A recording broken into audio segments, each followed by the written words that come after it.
Al este de París encontramos uno de los edificios más protegidos de la ciudad, el búnker de Bercy, donde tiene su sede en Francia el Ministerio de Economía.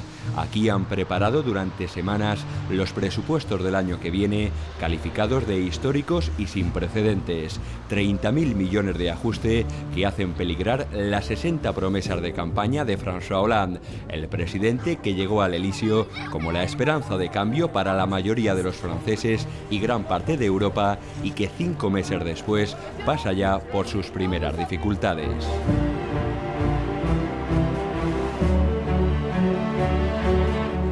En julio, en una conferencia con los agentes sociales, Hollande pronunció 8 veces la palabra diálogo y 9 la de negociación. 2 meses después, en el mismo escenario, diálogo salía de su boca una sola vez y negociación desaparecía. El presidente trata así de tomar la iniciativa y asume riesgos ante el continuo castigo en las encuestas. Son mayoría los que desconfían de su capacidad para tomar el timón y llevar a Francia a buen puerto. La práctica para Nicolas Sarkozy. El anterior mandato de Nicolas Sarkozy lo cambió todo.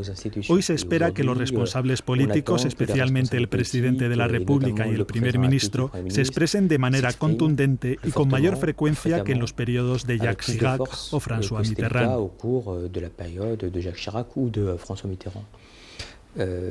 Por ejemplo, que no hiciera declaraciones durante la primera quincena de agosto, en las que no las suele haber, preocupó a parte de los franceses que se preguntaban dónde estaba François Hollande y qué iba a hacer en su mandato. Es decir, ha cambiado la relación con las instituciones. Los franceses son más impacientes.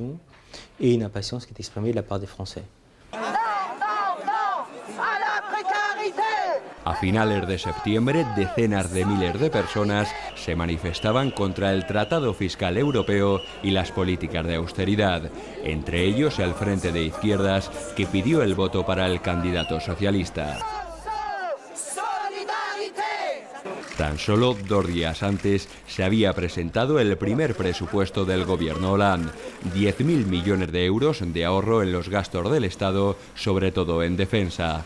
Otros 20.000 millones esperan recaudarlos a través de una subida de impuestos a partes iguales entre empresas y ciudadanos. Mayor presión fiscal que beneficia a las pymes y de la que se librarían 20 millones de hogares franceses. Aumenta el impuesto a las grandes fortunas y los 2.000 contribuyentes que superan el 1.000.000 de euros al año pagarán de media 140.000 euros más. Siendo François Hollande el único presidente de izquierdas en Europa, la pregunta es, ¿existe una forma de recortar para la izquierda y otra para la derecha? On s'aperçoit qu'il y a une part assez importante d'abord qui est consacrée aux impôts. Aquí hay un paquete de impuestos bastante importante y parte de esos impuestos gravan más a los más ricos. Es probablemente algo que se ve más claro que en otros gobiernos de derechas de Europa, que tienden a ahorrar más en lo social. Por ejemplo, François Hollande se ha preocupado por la educación y en estos presupuestos, en los que globalmente se reduce el gasto público, él ha aumentado el dinero dedicado a educación. Es al menos una señal fuerte y original en estos planes de ajuste que vemos en Europa. Pero dicho esto, y más allá de los esfuerzos de comunicación del gobierno de François Hollande, cuando se hace un plan de restricción masiva y se quieren resultados muy rápidamente, estás obligado a recurrir a todos.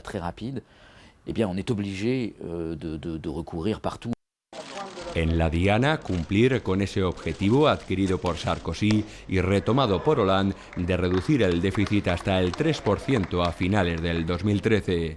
Cuentas del año que viene que critica el principal partido de la oposición por la subida de impuestos y una reducción en el gasto público que juzgan de insuficiente.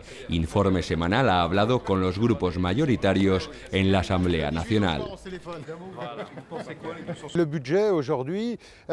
El objetivo de los presupuestos debe ser disminuir el gasto y reforzar la competitividad de las empresas, es decir, reducir el coste laboral. Sin embargo, todas las decisiones que está tomando tomando la izquierda en estos momentos, aumentan el coste laboral con más cargas, más tasas y más impuestos. Y eso hace que disminuya el poder adquisitivo y que la competitividad de las empresas sea menor que hace un año. Entre algunos socialistas empieza a abrirse el debate en torno a si ese objetivo del 3% en el déficit público es o no un axioma inquebrantable. Insisten en que el de Francia no es un caso aislado. Tenemos el compromiso de hacer todo lo posible para llegar al 3% de déficit. Hemos hecho los presupuestos del 2013 en base a ese objetivo. Pero es difícil saber si a lo largo del año el crecimiento será, como pensamos, del 0,8% o si será inferior. Si es inferior en Francia y en todos los países europeos, entonces habrá que reexaminar colectivamente esos objetivos. El caso es que ningún organismo ni analista cree posible que se cumplan las previsiones del Ejecutivo francés. Todavía serían necesarias más medidas de ajuste. El próximo año el crecimiento apenas superaría unas décimas el 0% y el paro crecería al menos un punto. Desempleo que ha superado la aquí simbólica barrera de los 3 millones de parados. En el Observatorio de Coyunturas Económicas califican de peligrosa esa carrera por la virtud presupuestaria. François Hollande podía defender, y probablemente todavía está a tiempo, que hay que resolver el problema del déficit, pero en 20 años. Que si queremos hacerlo en 1 o 2 años, va a ser la catástrofe y no llegaremos a conseguirlo. Una buena solución sería de 2 décadas, y para ello habría que construir una Europa capaz, durante esos 20 años, de comprometerse, de alcanzar pactos y de obligarse a sanear sus finanzas públicas. Para ello habría que convencer a Alemania, darle garantías, y ahí el equilibrio de fuerzas entre Angela Merkel y Hollande en cuanto a la balanza comercial o el déficit público de ambos países no permite al presidente francés jugar demasiado fuerte. Su táctica ha sido más bien la de convencer a la canciller alemana de sentar en la misma mesa también a Italia y a España. El miércoles se retomaba en París la cumbre bilateral entre los presidentes español y francés. Solidaridad no solo como acto generoso, apuntan desde el Elíseo, sino porque es de interés común para todos. François Hollande y Mariano Rajoy unían fuerzas para que antes de que acabe este 2012, Berlín acepte la puesta en marcha de la supervisión bancaria que permita la recapitalización directa de las entidades financieras. Decisiones necesarias, según Rajoy, a nivel europeo y nacional. A nivel de los Estados, control del déficit público, reformas estructurales y a nivel de toda Europa de 3 tipos, que son las que acordamos en el Consejo Europeo del mes de junio. Primero, las reformas estructurales que están contenidas en el plan de crecimiento que allí aprobamos. Segundo, la resolución de los problemas de liquidez de la zona euro de una manera clara y entendible. Y tercero, el avance hacia la unión bancaria, a la unión fiscal, unión económica y unión política. Yo quiero que la zona euro tome decisiones de manera más sencilla, más rápida y que haya una gobernanza, que podamos reunirnos más a menudo en el Consejo de la zona euro. No se trata de discriminar al resto, pero los que hemos adoptado la moneda única tenemos una responsabilidad y debemos tener medios para reaccionar y dar confianza a nuestros ciudadanos y a los mercados.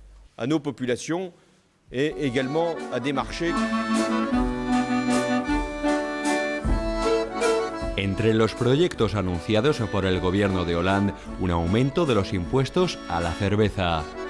La misma medida llevó a los británicos a trabajar más para no tener que renunciar a uno de sus mayores placeres. En Francia no parece que vaya a surtir el mismo efecto. Hay estudios que hablan de una sociedad en depresión, especialmente entre los más mayores y los jóvenes. El cambio de ciclo que encarnaba François Hollande no ha mejorado el estado anímico de este país. Tampoco el euroescepticismo creciente que sigue alimentando de manera peligrosa los extremos políticos. Sin embargo, la solución está en Europa, y eso lo sabe el presidente francés, que de un plumazo ha pasado del estado de gracia a un difícil arranque de mandato.